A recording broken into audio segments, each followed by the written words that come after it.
Floricanto presenta.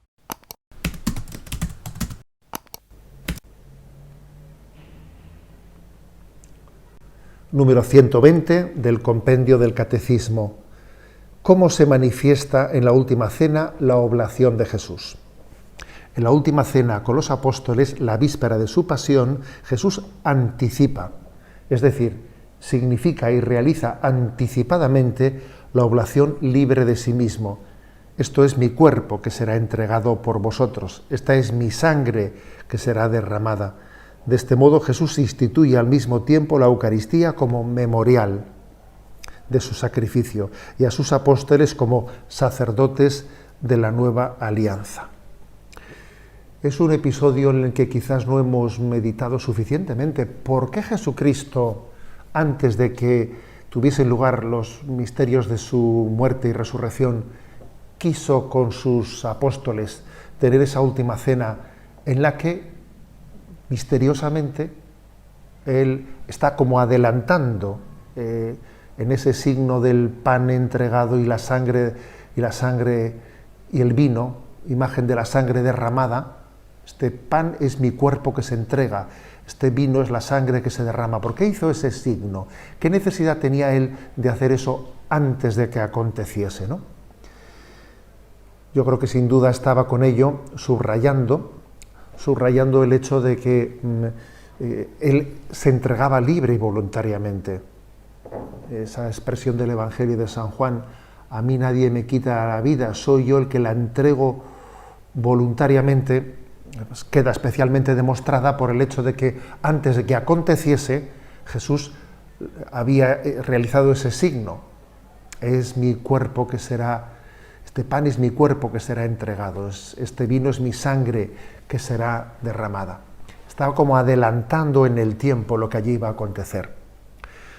Y fijaros, en ese mismo momento Jesús estaba, por el poder del Espíritu Santo, estaba poniendo en manos de la Iglesia la capacidad, la posibilidad de que esa última cena fuese la primera Eucaristía.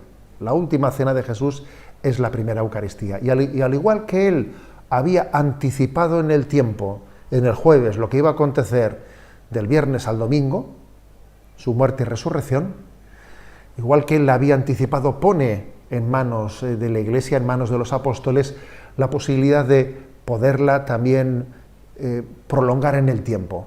Cada vez que se celebrase la Eucaristía iba a volver de una manera mística, pero absolutamente real, iba a volver a actualizarse en la muerte y resurrección de Jesucristo.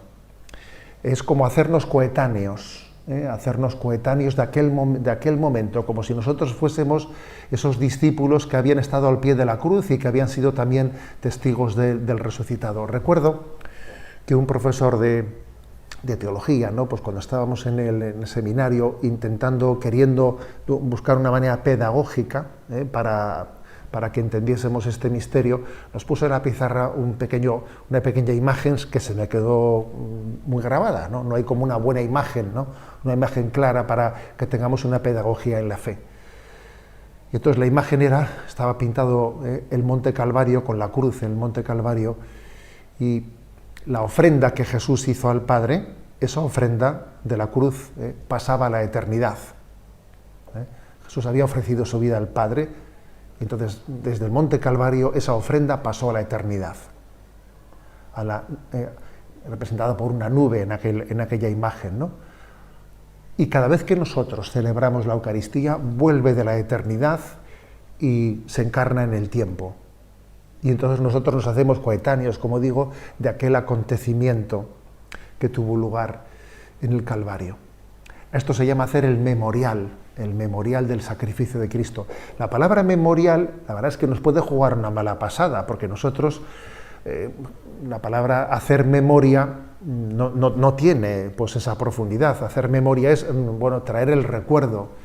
Pero es que el memorial no solo es tener un recuerdo, no solo es recordar un significado, sino también es realizar lo que se significa. Por el don del Espíritu no solo se recuerda lo que aconteció en el Monte Calvario, sino por el don del Espíritu se realiza, se acontece. Vuelve a acontecer, de una manera incruenta, ciertamente, pero vuelve a acontecer.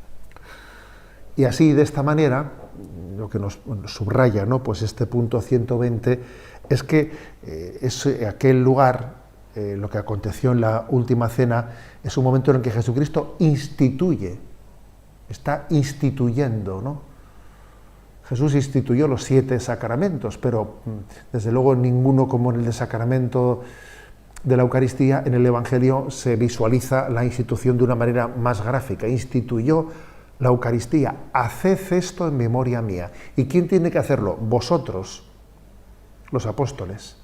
Vosotros estáis también siendo instituidos como sacerdotes de la nueva alianza. Luego, en ese mismo momento, Jesucristo estaba instituyendo la Eucaristía, con la cual haríamos memoria, en ese sentido de no solo recordar, sino hacer presente, memoria de la entrega de Cristo por la salvación del mundo, y sería además el don del sacerdocio, los sacerdotes de la nueva alianza, aquellos que ya no estarían sacrificando un cordero, sino que pondrían, ¿no?, en la patena el Cordero de Dios que quita el pecado del mundo, y lo ofrecerían al Padre una vez más, ¿no?, para la salvación del mundo. Sacerdotes de la nueva alianza. Recibimos, pues, ¿no?, en esa última cena, como si fuese la esencia, el meollo, el corazón de la redención expresada en el sacramento de la Eucaristía.